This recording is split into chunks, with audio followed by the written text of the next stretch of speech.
Today I'm going to show you guys how to put a rail, a Picatinny rail, on a rifle. The first gun we're going to install it on is a Tikka T3. It's actually one of my guns. It's one I picked up a few months ago. Haven't shot it or anything, and I've been kind of waiting just to do this video so I can show you guys a fresh gun, a new install from start to finish on this one. I also have a couple of 22 long rifles that are from a customer, a friend of mine who has a couple of our bipods and wanted to incorporate that onto his plinking guns. So these have tube feed rails on them, and I've never actually installed a rail on a 22 like that. So today will be a first. It'll be kind of a fun experience, a learning experience for me and you both. Two of those, like I said. I mean, these rails and this is what they look like. This is a Hatch Outwest rail, and a lot of different companies make them. We make 4 different sizes. This is the 3-inch. We also have, let me move this over, just so y'all know, I'm doing this solo today, so bear with me on my reloading bench, but it ought to work. I think we can pull it off. This is a 2-incher. This is my favorite size. I use this on almost all my guns. I do have some other sizes, as you can see. This is a Bergara rifle that I have, and it's the HMR, and they have 2 sling studs, and the spacing on that one is, I think it's 3. Let's go ahead and measure it. Kind of see what we've got on this one. This one is, yeah, 3 inches. That's what I thought. So that's a 3-inch one, 3-inch rail. We also make a 2.5. Like I showed you the 2-inch before, and we make one up. The biggest one is a 3.5-inch, which we have a few different platforms use the 3.5-inch, but it's not super common. So that's not one we use a whole lot. But we do have a bit of a variety, so you guys can mix and match whichever rifle you're putting it on. Some guns have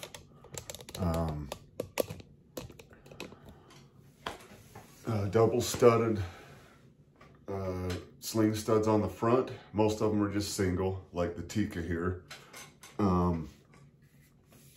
So with that, I prefer the 2-inch rail because it keeps your center of gravity higher on your gun. You can keep your sling up closer to the barrel. The further you get away from that with your sling, the more top heavy your gun's gonna be. Your barrel's sticking up higher, which is gonna make it less comfortable to carry when you're packing it in the woods. So I try to go with the shorter rail whenever I can. To show you guys kind of the tools that you're gonna need. Most of you are gonna have this out in your garage, out in your toolbox. This is a 1/2-inch typical drill bit, spiral bit. This would only be used if you were gonna countersink into a wood stock, which today we will probably use it, but not on the Tikka, not on the synthetic. You'll also need a 3/16 wood or metal drill bit. Either one's fine. This will be for the bolts, which is what these are. This is a 1032 7/8-inch long hex bolt. And these will come with your rail when you order them online. And if you need extras, they're pretty common. That's the 1032. We also send a 1024, which, if you can see, it's a coarse thread versus a fine thread. 1032 fine thread, 1024 is the coarse thread. Most guns have a coarse or a fine thread where your sling stud comes out, and we'll take that out and kind of show you the process in that. All you need to do that is an Allen wrench or or a small screwdriver or drill bit, anything that'll fit in that sling stud. And maybe even with your fingers, you can get it loose. Just spin that out, take it all the way out.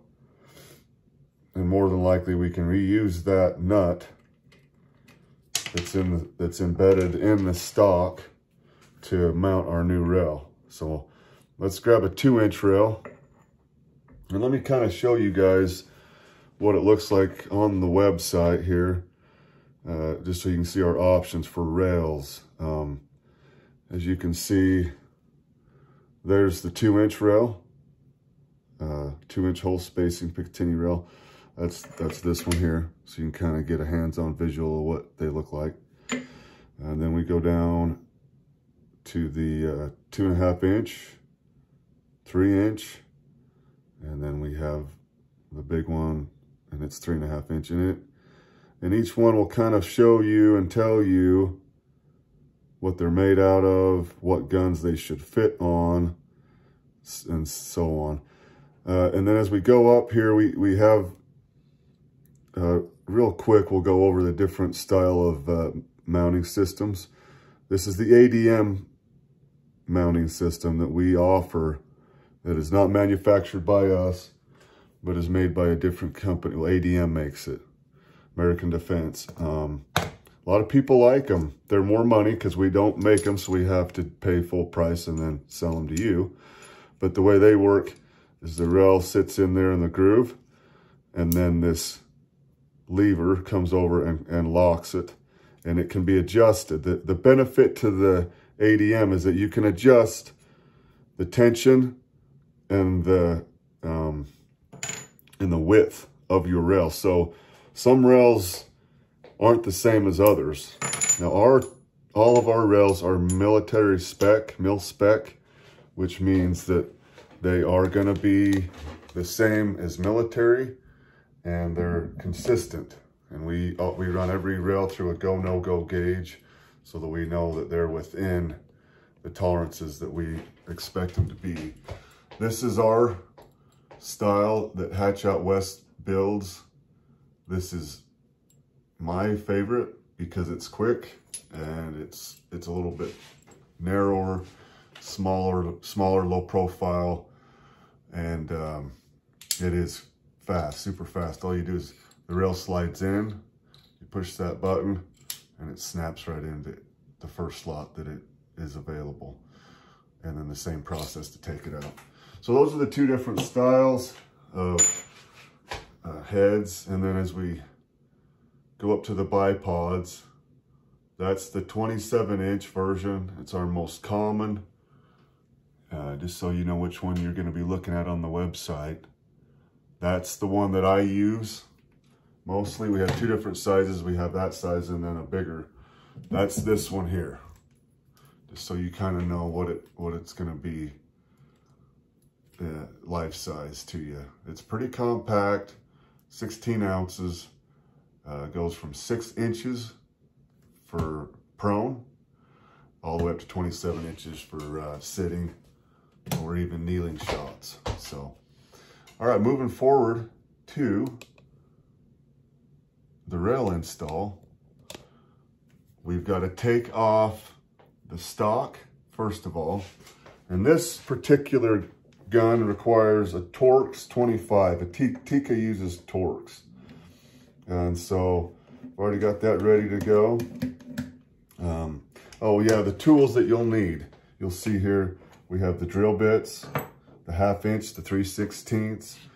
The 1/2 inch will rarely be used, and that's slightly oversized. You could probably go like 7/16 even, and that would probably work. But the 3/16 works perfectly for the bolts going into your stock. You'll need an Allen wrench set.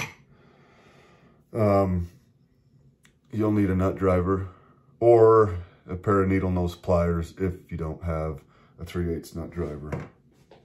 We use Teflon nuts. They're a lock nut. You can see that they have Teflon on the end, right on the end there, and that grips the bolt tight so that it doesn't back out or rattle loose. And I do recommend using a locking nut of some kind. So let's continue to take off the stock. You have to loosen up all these T25 bolts. And I'll be honest, this is the first time I've taken off the stock of this gun. I haven't had any time to mess with it, so. And I've done a couple Tikas, but it's been a minute, so we're kind of going at this together.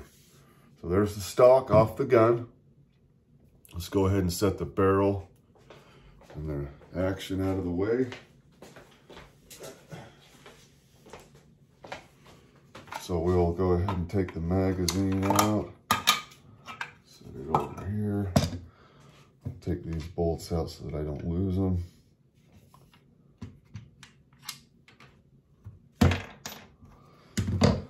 All right, T. So let's set that 2-inch rail.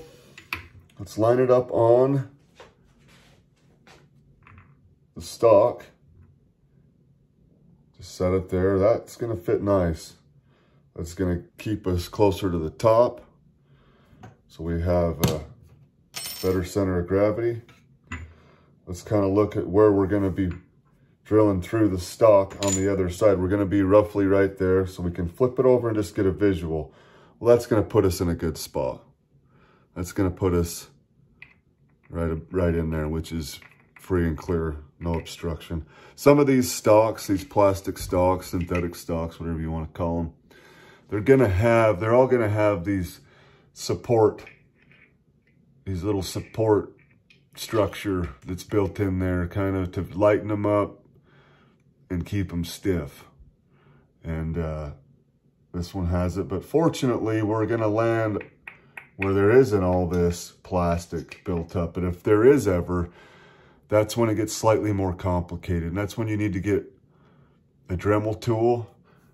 Say this is our Dremel tool, and I've had to do this quite a few times, and you just have to hog out all that material right in there, and then you'd be able to get your bolt through and nut tight after that point. But we're lucky, it's a Tika, and we're just doing a basic install here.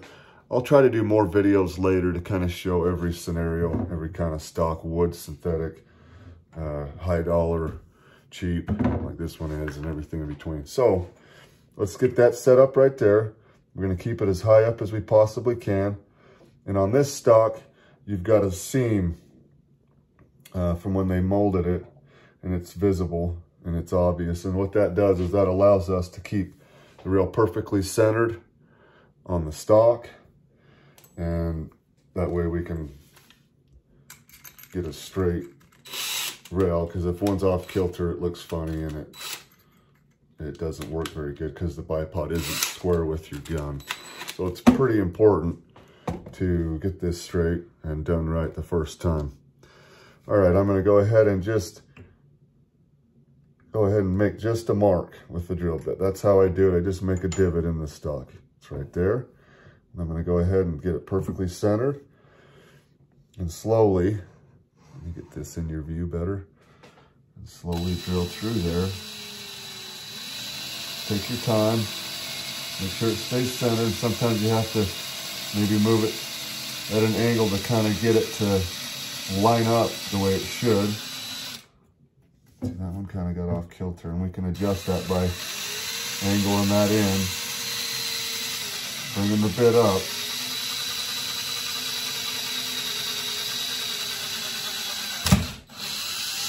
There we go, we made it through. See, that one walked on us a little bit. Kind of lean that out a little.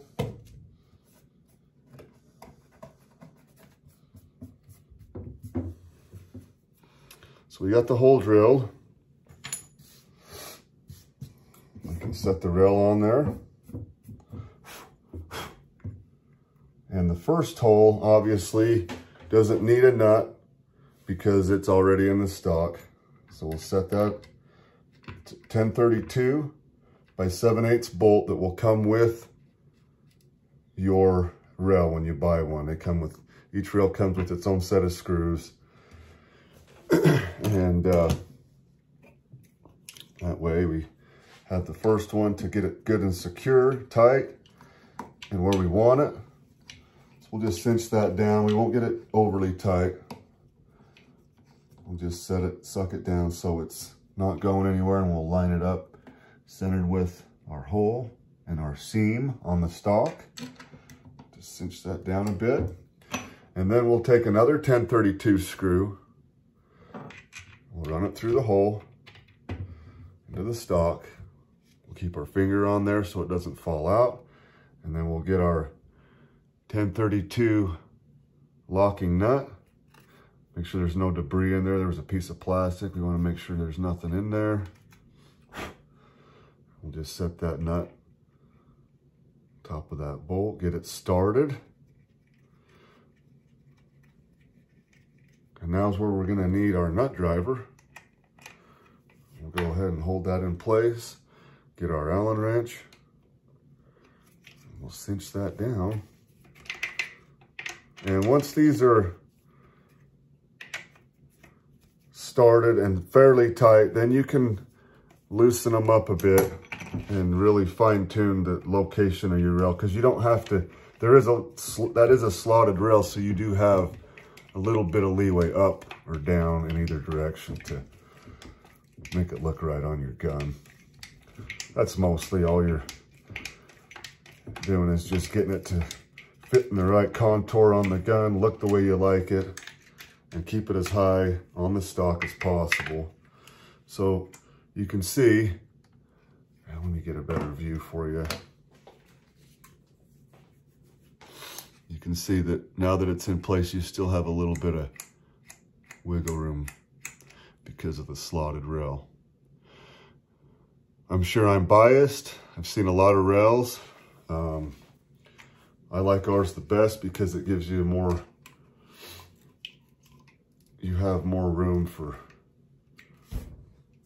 different style and contours of guns, and it's just a more universal rail with those slots, so it'll fit on more varieties of guns.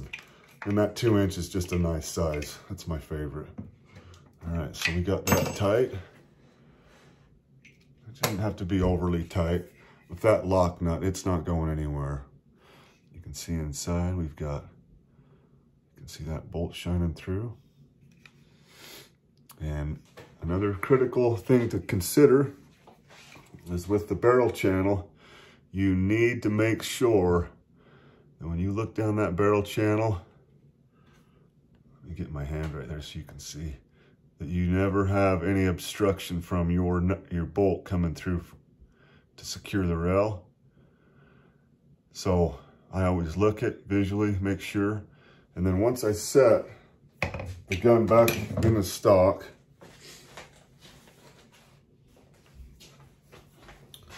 put the stock back in, the rifle back in the stock rather, and we put our bolts back in.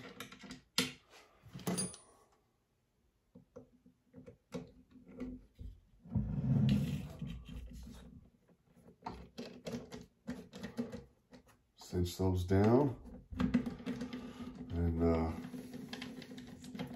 always like to make sure that we have good clearance once we get everything tightened down in.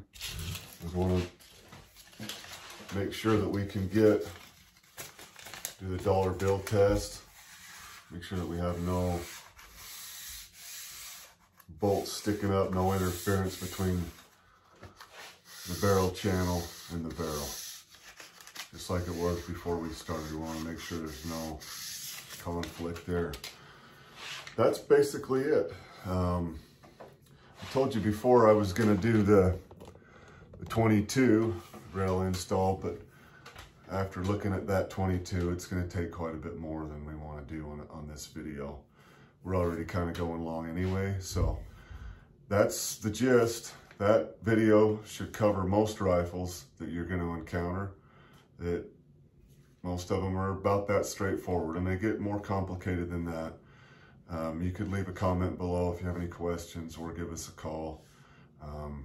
Some people would feel more comfortable with a gunsmith when they get into a high dollar gun. And the more expensive a gun is, a stock rather, the more problems can occur. The stocks are made of a really hollow fill material, and they can be delicate, and you have to be extremely careful. So anything like this with the plastic stock, Ruger American Savage type guns, you know, these Tikkas have cheap stocks. They're pretty easy. Remington ADLs, they're all pretty straightforward. But yeah, so I hope that covered most of your questions. Appreciate you watching, and have a nice day.